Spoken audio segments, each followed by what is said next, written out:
Here's a few of the stories we're watching for you right now. After watching Arizona's election audit, other states are considering one for their 2020 election results. Is the desire for election integrity on the rise? We're going to speak with Wyoming Republican congressional candidate Darin Smith. And it looks like a sweeping and radical national elections bill will likely end in the Senate, thanks in part to two brave Democrats. Ahead, we'll talk with attorney and Victory News contributor John Graves about these and other stories. First this evening, let's go to Mike Garofalo with tonight's top stories. Mike? Greg, it appears as if Democrats are on a path toward defeat when it comes to their radical voting reform bill. One is the same bad bill it's been since the House introduced its version back in 2019 with the same nakedly partisan motives.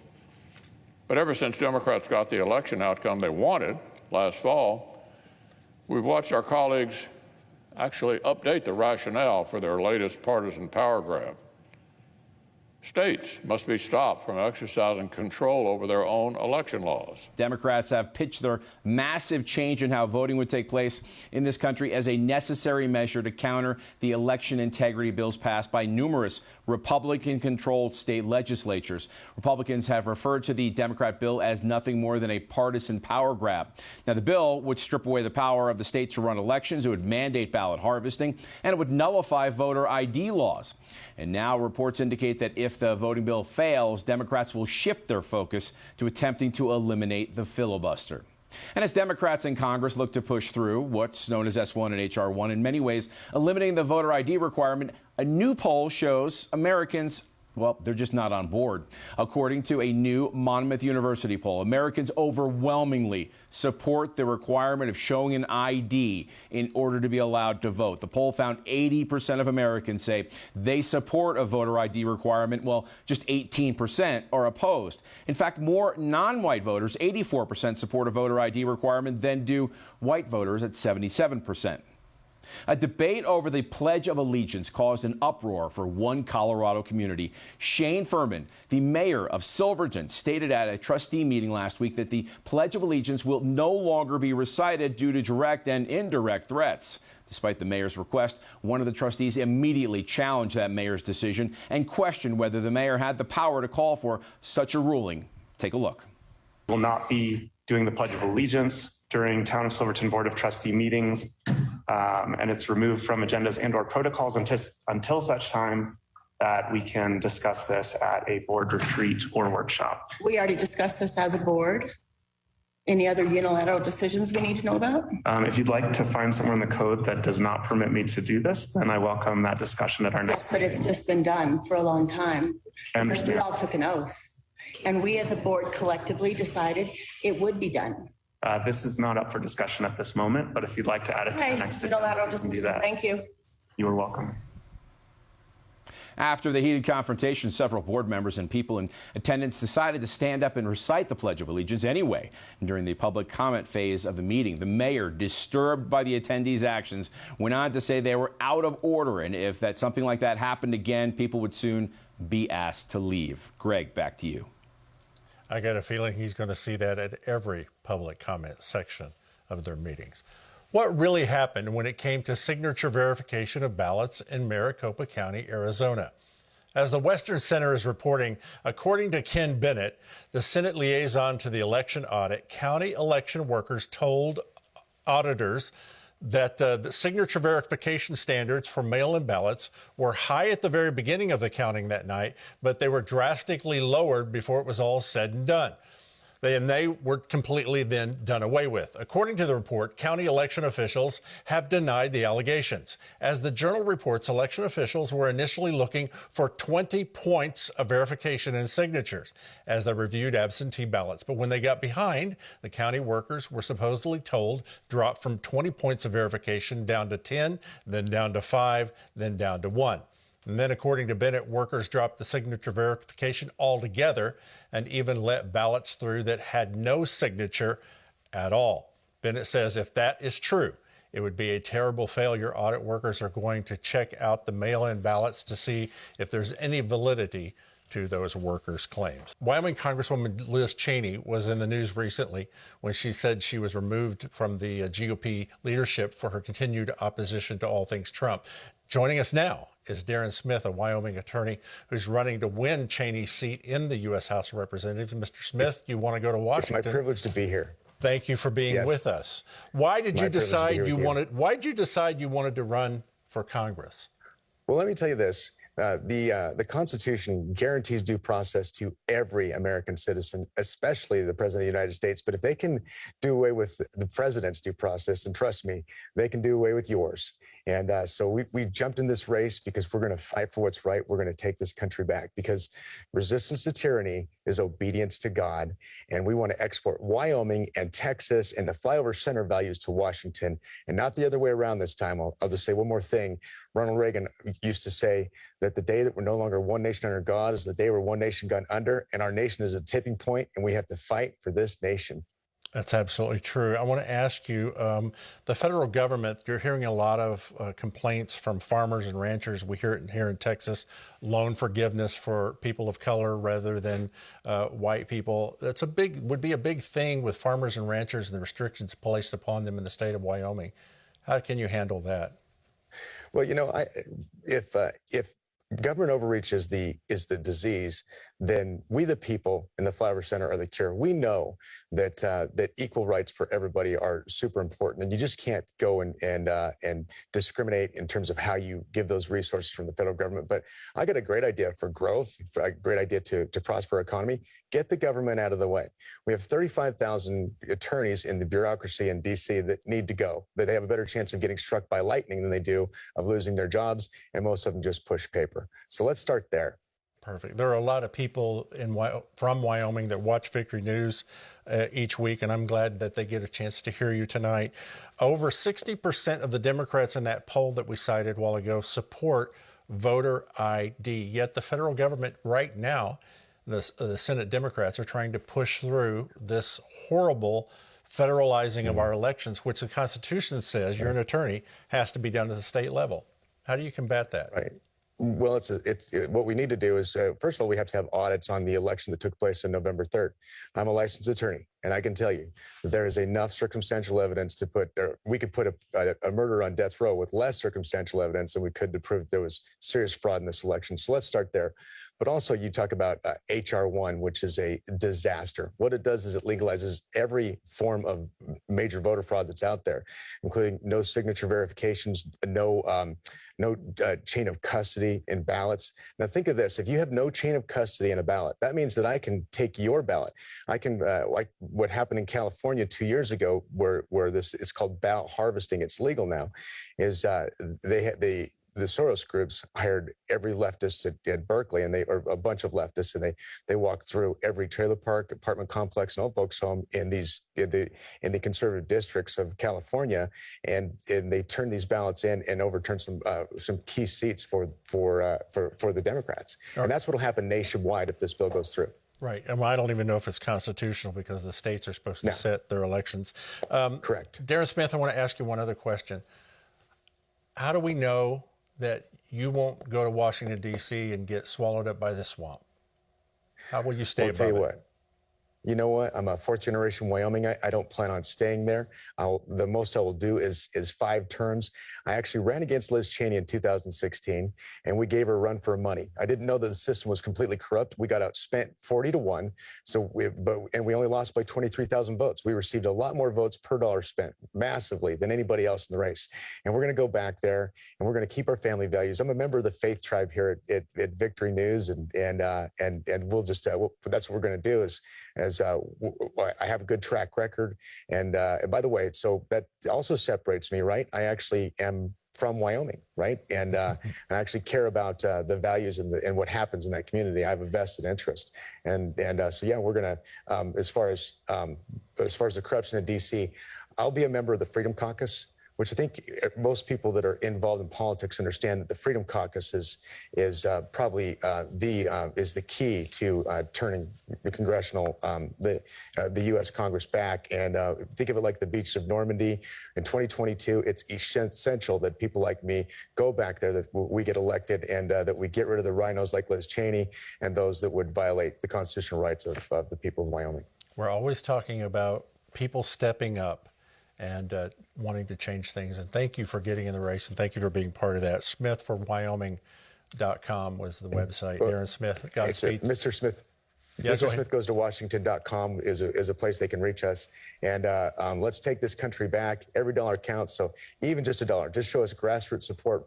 We're running to win President Trump's endorsement. Mr. Smith goes to Washington. I see what you're doing there. Very clever. Thank you so much, Darin, for being with us today. God bless you. Godspeed to you, sir. Thank you. Mike, back to you.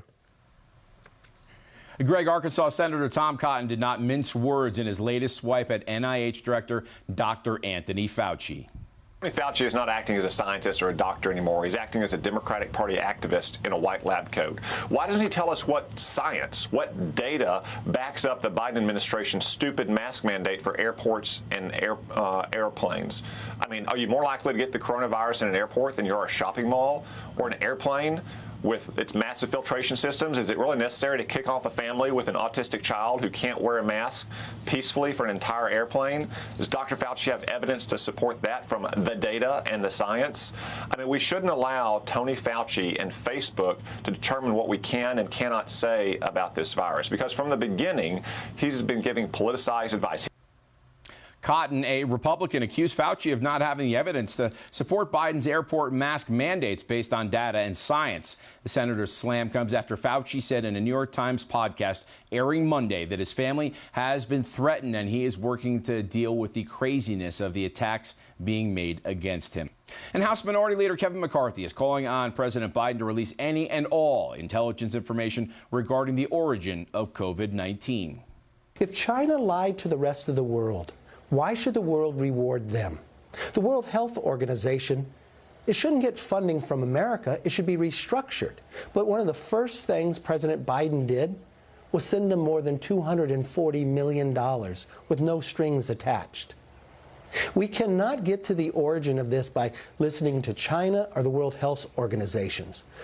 We should declassify the information and find first and foremost where it came from and let the entire world know. McCarthy's challenge comes as the once mocked lab leak theory has gained worldwide attention. McCarthy went on to say that the U.S. government should limit the visas coming from China and lift sovereign immunity. So for those 600,000 individuals who died, their families can actually have justice and sue China. And Michigan is fully open again after facing 15 months of capacity restrictions and being hit by the country's worst surge of coronavirus infections this spring. Restaurants, entertainment businesses, and other venues can operate at 100% occupancy starting today. It is an exciting, happy, joyful moment. This is an exciting announcement that we are now dropping the EPI orders. Effective today, there is no more mask or gathering order. Effective today, there are no more capacity limits indoors or outdoors. Effective today, our Pure Michigan summer is back and we can realize it. Limits on indoor gatherings like weddings and funerals are gone. So is a broad requirement that the unvaccinated be masked indoors. Michigan is among the last of the states to lift capacity caps, which has frustrated the business community there. Greg, back to you. Thank you, Mike. Good for the people of Michigan. Earlier, we mentioned the audit underway in Arizona's Maricopa County. Well, the top Republicans in Pennsylvania State Senate is reporting considering calling a vote to authorize an audit of their 2020 election. According to the Epoch Times, chair of the state government committee said he wants to review the Pennsylvania's election results before making a decision about an audit. David Argall over the weekend told reporters he didn't see any danger in conducting an audit, and he was considering one similar to the one that they're doing currently in Arizona. I want to bring in attorney and Victory News contributor John Graves. John, as the Senate is pushing through, trying to push through overall elections, we're still counting and verifying the past one. Your thought? Well, it's kind of interesting that we've had two main stories, one on COVID and one on election fraud. You've got the federal government engaging themselves in both with their agenda, and I like the way one of the hosts said it was a political activist wearing a white lab coat. To me, one of the things that you just saw in that story there in Pennsylvania is what's the harm in doing an audit? If you're looking for the truth, what's the harm in auditing the Wahoo lab in China? Because it can protect a lot of damage downstream. And the same thing, whether it's HR 1 or the audit in Arizona or the audit in Pennsylvania, both of those have something in common, Greg. They started off being mocked. And now is the evidence, because people won't quit, they won't stop. People like Mr. Smith goes to Washington. The more we fight for the truth, we can get it out there eventually, even if everybody's trying to stop it. I want to remind people of this. Late 2017, these are facts. Late 2017, we sent a U.S. Embassy in Beijing. We sent people over, and the U.S. delegation cared about the scientists had discovered 3 new viruses with a unique characteristic. It had a spike protein which attacked human cells, which could move protein. They wrote back an unclassified document to our State Department saying, we need to check this out. We need to keep watching on this. At that point, that's when China shut down the Wuhan lab from any contact. Yes. And don't forget, Dr. Fauci was one of the people who funded that lab. And so, again, it's the similarity of both stories, right?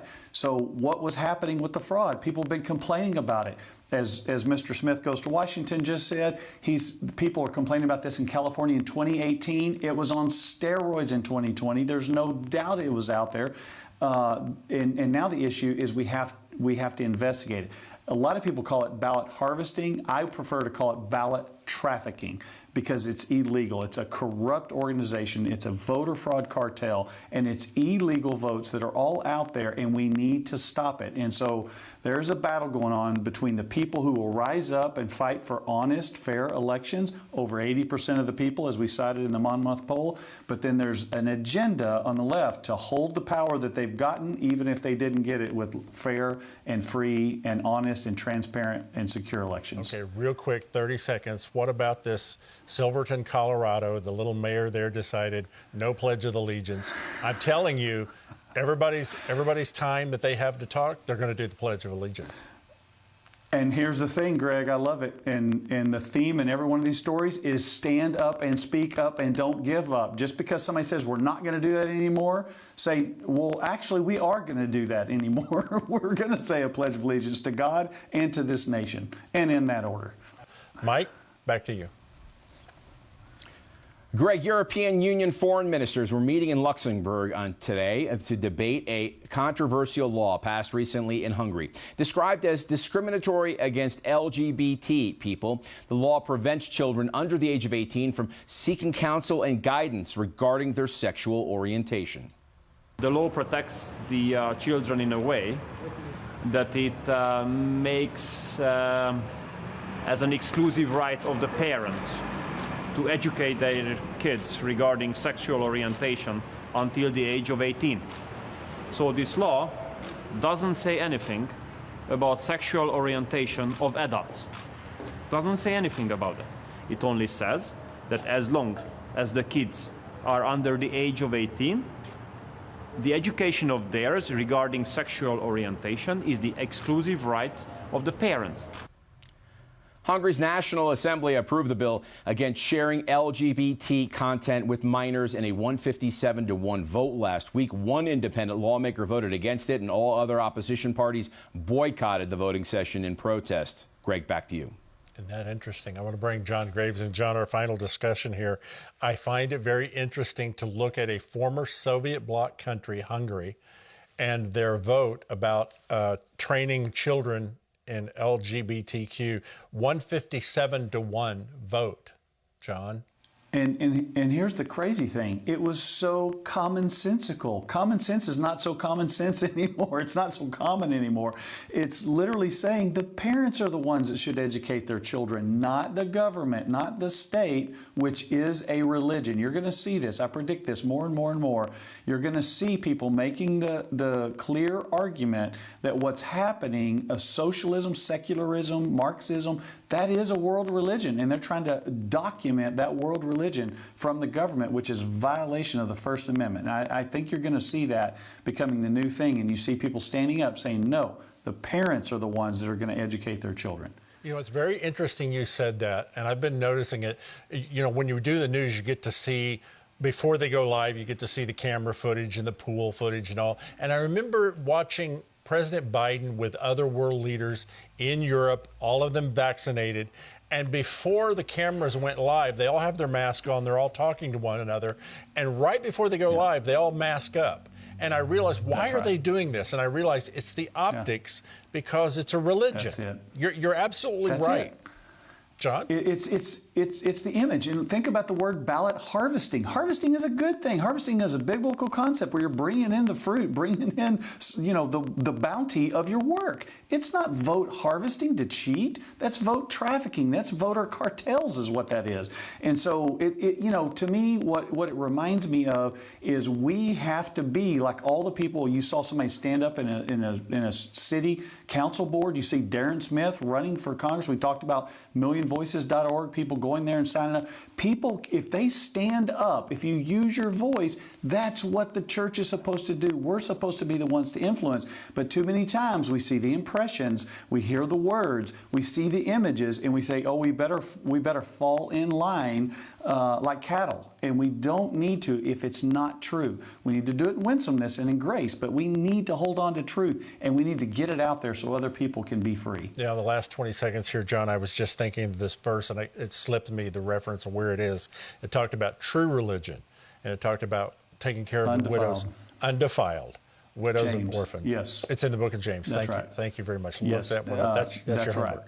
That's your homework for tonight. John Graves, thank you so much for being with us this evening.